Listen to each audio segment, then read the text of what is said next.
भारत के हृदय में जहाँ परंपरा और आस्था गहरी जड़ें जमाए हुए हैं, वहाँ एक समांतर दुनिया मौजूद है।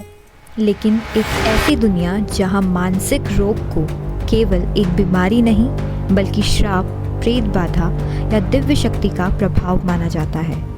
सदियों से मानसिक विकार जैसे स्किज़ोफ्रेनिया, बाइपोलर डिसऑर्डर और डिप्रेशन को गलत समझा गया है। कई लोग मानते हैं कि ये बीमारियां किसी अलौकिक शक्ति का परिणाम है, श्राप, भूत प्रेत या देवताओं की नाराजगी। ये कोई अलग मामला नहीं है।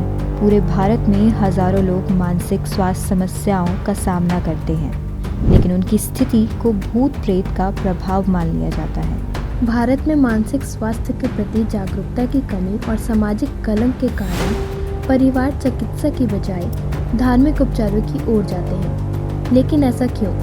पौराणिक कथाओं में हम हमेशा अनजान घटनाओं को अलौकिक शक्तियों से जोड़ते रहे हैं।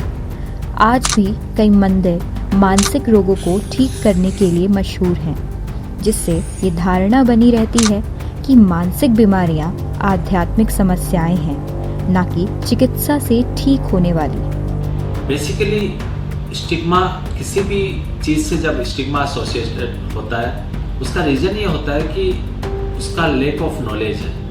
अगर हमें उस चीज़ों के बारे में नहीं पता, उस चीज़ के बारे में नहीं पता, उस बीमारी के बारे में नहीं पता, तो हमारी मिस इन्फॉर्मेशन होती है और हमारा नेगेटिव एटीट्यूड उस बीमारी के बारे में रहता है, जिसको हम स्टिग्मा का नाम देते हैं। यही मानसिक बीमारियों के साथ हुआ। लोगों को मानसिक बीमारियों की नॉलेज नहीं है, लोग इसको बीमारी नहीं मानते और इसलिए इसके साथ हमेशा काफ़ी सालों से नहीं, सदियों से इसके साथ स्टिग्मा एसोसिएटेड है।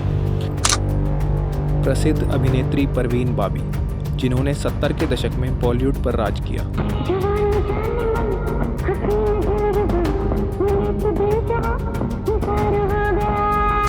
वे सिजोफ्रेनिया जैसी मानसिक स्थिति से जूझ रही थी, लेकिन उनके लक्षणों को अक्सर प्रेत बाधा या षड्यंत्र से जोड़कर देखा गया। अपने करियर के अंतिम वर्षों में परवीन बाबी ने खुद को समाज से अलग कर लिया। Mahesh Bhatt did try his best. He took her to UG Krishnamurthy, Bangalore लेके गए, वहाँ क्योर कराने की कोशिश की, क्योर हो भी गई। एक बार इंडस्ट्री से चली गई थी, फिर वापस आई and she was welcome in the industry. उनकी मानसिक स्थिति को नज़रअंदाज किया गया और अंततः उन्होंने अकेलेपन में अपनी अंतिम सांस ली। रैपर हनी सिंह, जिन्होंने भारतीय म्यूजिक इंडस्ट्री में क्रांति ला दी, वे बाइपोलर डिसऑर्डर और मानसिक तनाव से गुजरे, लेकिन शुरुआती दौर में इसे एक गायब होने या बुरी आत्माओं के प्रभाव से जोड़ा गया।